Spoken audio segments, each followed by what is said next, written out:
ನಮಸ್ಕಾರ. Big boss ಮನೆಯ ಮೂರನೆಯ ಹೊಸ ಕ್ಯಾಪ್ಟನ್ ಯಾರು? ಕಾವ್ಯನ ಅಥವಾ ಮಾಳುನ? ಇಬ್ಬರಲ್ಲಿ ಒಬ್ಬರು ಬಿಗ್ ಬಾಸ್ ಮನೆಯ ಕ್ಯಾಪ್ಟನ್ ಆಗಿ ಆಯ್ಕೆಯಾಗಿದ್ದಾರೆ ಅಂತಲೇ ಹೇಳ್ಬೋದು.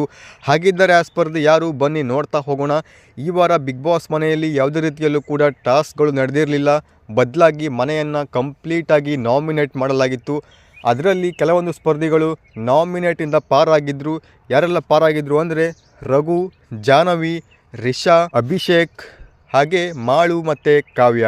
ಇದಿಷ್ಟು ಸ್ಪರ್ಧಿಗಳು ಕೂಡ ಮನೆಯಿಂದ ಬಂದಿರುವಂಥ ಲೆಟರ್ನ ಪಡ್ಕೊಂಡು ನಾಮಿನೇಟಿಂದ ಪಾರಾಗಿದ್ದರು. ಸೊ ಇವರು ಕ್ಯಾಪ್ಟನ್ಸಿ ಟಾಸ್ಕನ್ನು ಪಡ್ಕೊಂಡಿರ್ತಾರೆ. ಇವರಲ್ಲಿ ಒಬ್ಬ ಸ್ಪರ್ಧಿ ಕ್ಯಾಪ್ಟನ್ ಆಗಿ ಆಯ್ಕೆಯಾಗಬೇಕಿತ್ತು. ಅದು ಕೂಡ ತುಂಬ ವಿಭಿನ್ನವಾಗಿ ಹೊರಗಡೆಯಿಂದ ಪ್ರೇಕ್ಷಕರನ್ನು ಕರೆಸಿಬಿಟ್ಟು ಯಾರಿಗೆ ಜನ ಜಾಸ್ತಿ ವೋಟ್ ಮಾಡ್ತಾರೋ ಆ ಸ್ಪರ್ಧಿ ಈ ಮನೆಯ ಕ್ಯಾಪ್ಟನ್ ಆಗಿ ಈ ವಾರ ಆಯ್ಕೆಯಾಗ್ತಾರೆ ಅಂತ ಹೇಳಿ ಬಿಗ್ ಬಾಸ್ ಅನೌನ್ಸ್ ಮಾಡಿತ್ತು. ಅದೇ ರೀತಿಯಲ್ಲಿ ಹೊರಗಡೆಯಿಂದ ಜನ ಬಂದು ಅವರಿಗೆ ಇಷ್ಟ ಆಗಿರುವಂಥ ಒಬ್ಬ ಸ್ಪರ್ಧಿಗೆ ಜಾಸ್ತಿ ವೋಟ್ನ ಮಾಡಿದ್ದಾರೆ. ಆ ಒಂದು ವೋಟಿಂಗ್ ಲೀಸ್ಟ್ನಲ್ಲಿ ಅತಿ ಹೆಚ್ಚು ವೋಟ್ಗಳನ್ನ ಪಡ್ಕೊಂಡಿರುವಂತಹ ಇಬ್ಬರು ಸ್ಪರ್ಧಿಗಳಲ್ಲಿ ಒಬ್ಬರು ಕಾವ್ಯ ಮತ್ತು ಇನ್ನೊಂದು ಮಾಳು ಅಂತಲೇ ಹೇಳ್ಬೋದು. ಈ ವಾರ ಹಾಗಿದ್ರೆ ಬಿಗ್ ಬಾಸ್ ಮನೆಯಲ್ಲಿ ಯಾರು ಆಧಿಪತ್ಯವನ್ನು ಸ್ಥಾಪಿಸ್ತಾರೆ ಅಂತ ನೋಡ್ತಾ ಹೋಗೋದಾದರೆ ಅದು ಬೇರೆ ಯಾರು ಅಲ್ಲ, ಮಾಳು ಅಂತಲೇ ಹೇಳ್ಬೋದು.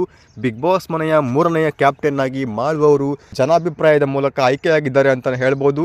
ಇದಿಷ್ಟು ಬಿಗ್ ಬಾಸ್ ಮನೆಯ ಮೂರನೆಯ ಕ್ಯಾಪ್ಟನ್ಗೆ ಸಂಬಂಧಿಸಿದಂತಹ ಲೇಟೆಸ್ಟ್ ಅಪ್ಡೇಟ್ಸ್. ವಿಡಿಯೋ ಇಷ್ಟ ಆಗಿದ್ರೆ ಲೈಕ್ ಮಾಡಿ, ಶೇರ್ ಮಾಡಿ, ಸಬ್ಸ್ಕ್ರೈಬ್ ಮಾಡಿಕೊಂಡು ಸಪೋರ್ಟ್ ಮಾಡಿ. Thank you. Have a good day. Bye.